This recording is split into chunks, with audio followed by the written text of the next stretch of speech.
Good morning. We are Team 979. My name is Justin Russo. This is Sean Gibson, Noah Fusilier, and Milan Perek, Timothy Sinanalis, and Samuel Beatty.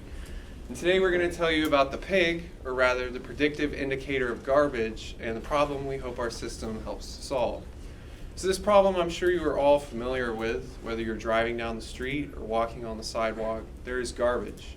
And one limitation to fixing this problem is knowing exactly where it is. And that's where the PIG comes in.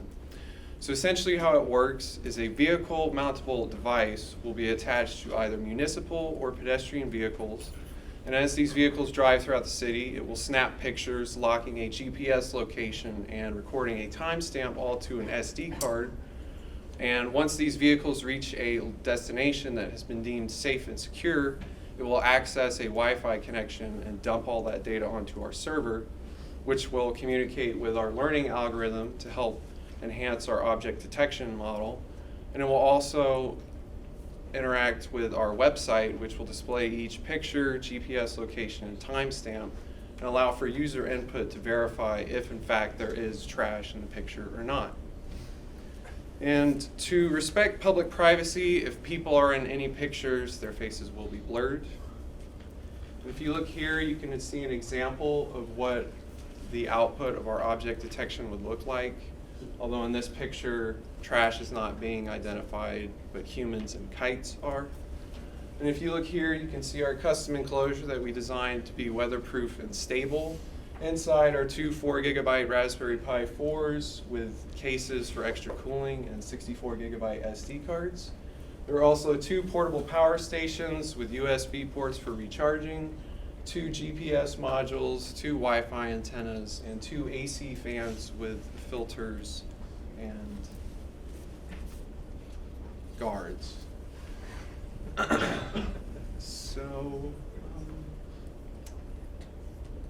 Our next steps are to assemble our prototype, develop our website, and continue developing our object detection model and our server. Thank you for listening to us this morning. Are there any questions? What was the approximate cost of each unit? So I have a sheet metal manufacturer I've known for a long time. He's actually giving us two enclosures for free. He was approximating right around $200, $300 an enclosure, and the components that go in there are about $400 a piece. So our enclosure would probably be around $1,000 to manufacture. And the intent would be to put one on every not garbage truck, but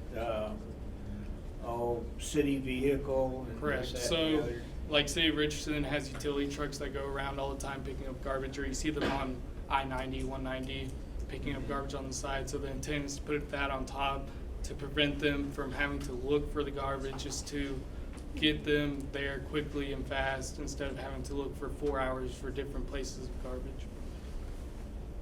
So how does it detect what's garbage versus, say, if you had road construction and they got temporary cones up, or there's construction going on, or I mean, how does it tell what's garbage and what's like some kind of project in work? The approach that we took towards this problem was we defined a set of the most common objects, the most commonly regarded as trash on the side of the road, such as trash bags, cans, bottles, paper, and stuff, and we trained the model to detect those specific objects. Very good.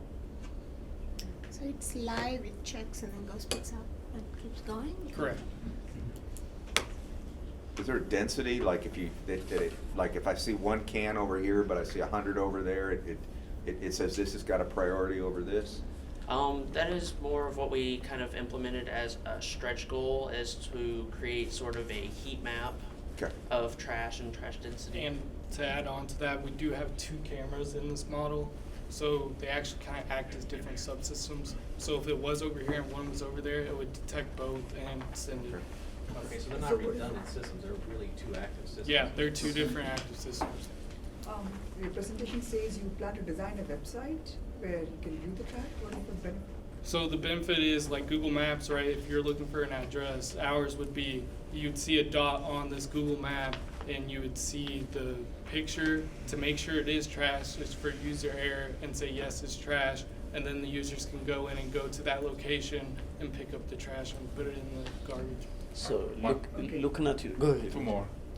Yeah, looking at the picture, I thought you're kind of also Yeah. dealing with ocean and stuff like that, and which is a massive problem right now.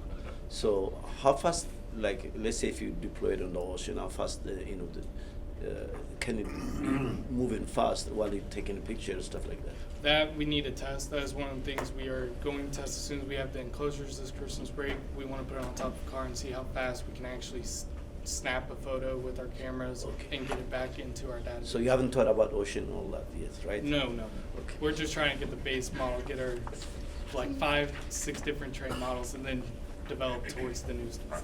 One last one? Do you have any interest from any of the local municipalities in a system like this? Yes, one of our mentors actually came in, talked to us about it, and we might be able to talk to the city of Richardson next semester, depending on how far we get with the enclosure.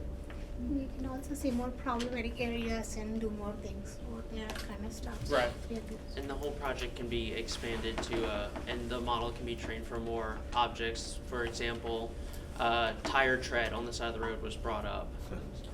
I'm sorry, how big do you guys envision this to be? It's 38 inches by 24 inches on top of a utility truck that's flat. That's what we're going for. All right, let's thank the team.